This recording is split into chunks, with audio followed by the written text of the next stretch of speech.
who was not compelled to wear the hijab. Instead, she chose to. This is Sandra Noe. There was always a little bit of something missing in my life.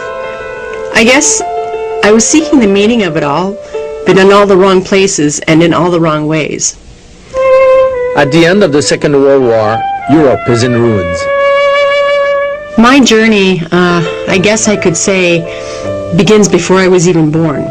In 1957, when my parents immigrated to Canada from Mannheim, Germany.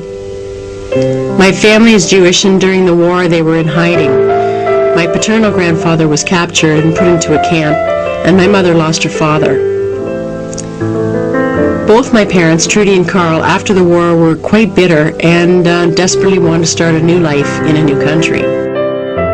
They tried really hard to be Canadian. They changed their names and downplayed their heritage quite a bit. Unlike my parents, I reached out and embraced my Jewish faith. But I was still seeking something, I don't know what.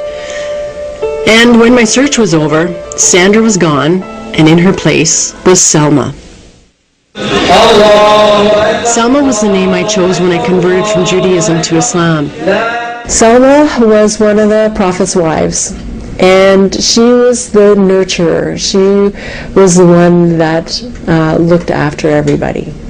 And to me, that was very close to my own name because I searched the origins of Sandra. Sandra means helper of mankind. My interest in Islam goes way back to the 70s. I was probably about 13 when I heard that Cat Stevens had converted to Islam and was now known as Yusuf Islam. And I found that so fascinating and wanted to know about Islam.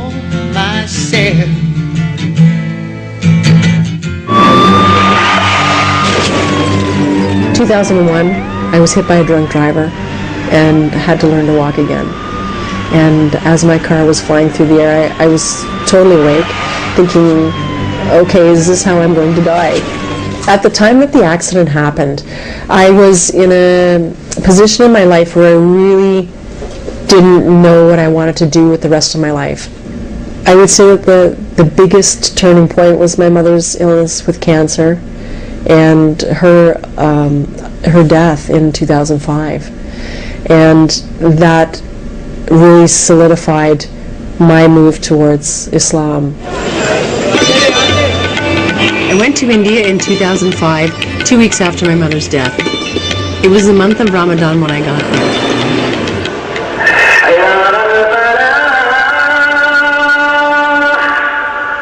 My first night there, the adhan went off at 5 in the morning, and I was so overwhelmed by the power of the sound of the adhan that I was actually terrified. I went to the window, I stood there listening, and there came over me a feeling of complete happiness and peace and belonging. That was the moment that made me take that leap of faith. The Shahada is the affirmation one makes when they convert to Islam. And it is very simple.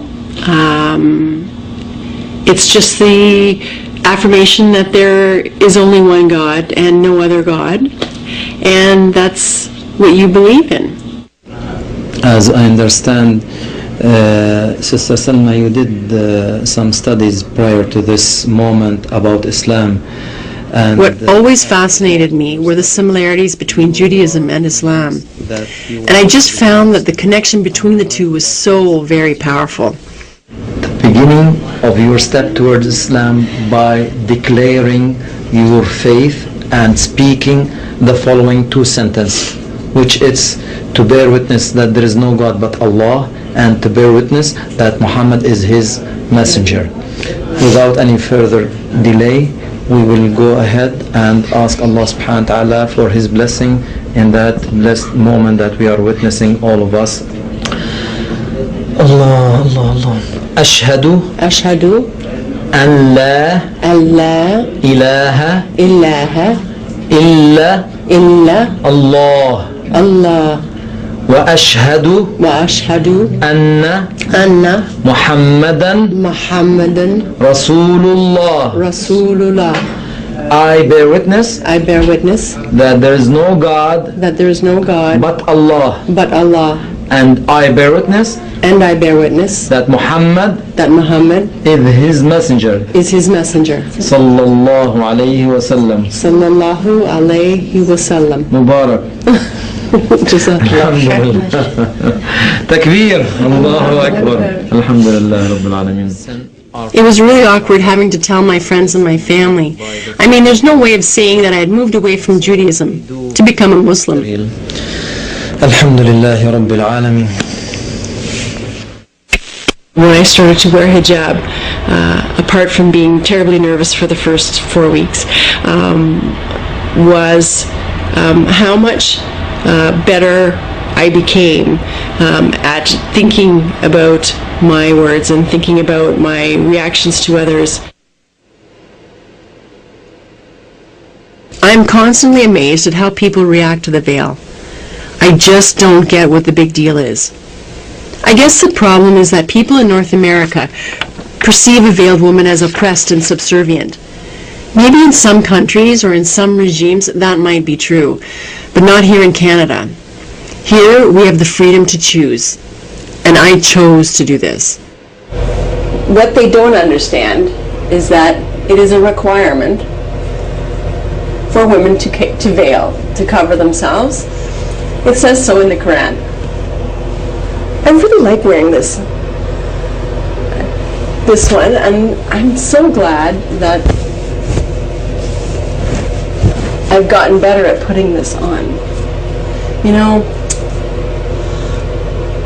I can't even imagine going out in public without it on.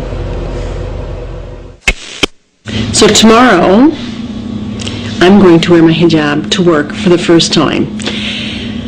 I'm a little bit nervous. I work as a legal assistant downtown in the Bay Street area, and so dressing there is a little conservative, and there don't appear to be too many women wearing a hijab. Yes. The reception that I got from my colleagues was great for the most part. There was a lot of jaws dropping and a lot of funny looks and a lot of hesitation when they passed by my desk. Sadly, one of the worst experiences that I had came from within the Muslim community. On my way to Jummah prayer, which is the Friday noon prayer, my phone rang, and it happened to be another Muslim that I knew, a Muslim woman, and she had said to me, "Are you still wearing your hijab?" And I said yes. And she said, "Well, all my friends are wondering who the white girl is pretending to be a Muslim." And that kind of broke my heart, because I wasn't pretending. It wasn't a fashion statement.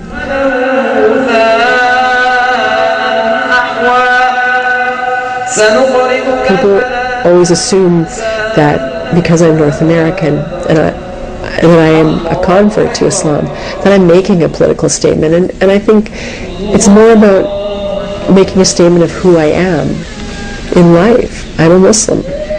And I chose to wear a hijab, no different than a Jewish man wearing a yarmulke.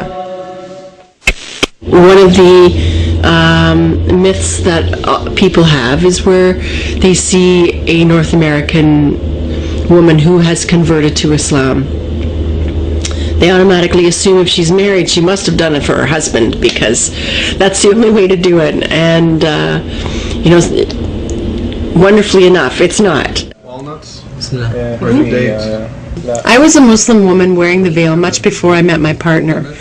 My partner, Sheikh Jamal Zahabi, came to Canada from Lebanon in the 80s. He's an imam at the Meadowvale Islamic Center. I knew of him, but it wasn't until mutual friends introduced us that we found out how much we had in common. My son Colin, who is now 23, hasn't met his new family as yet, but he's really excited and supportive.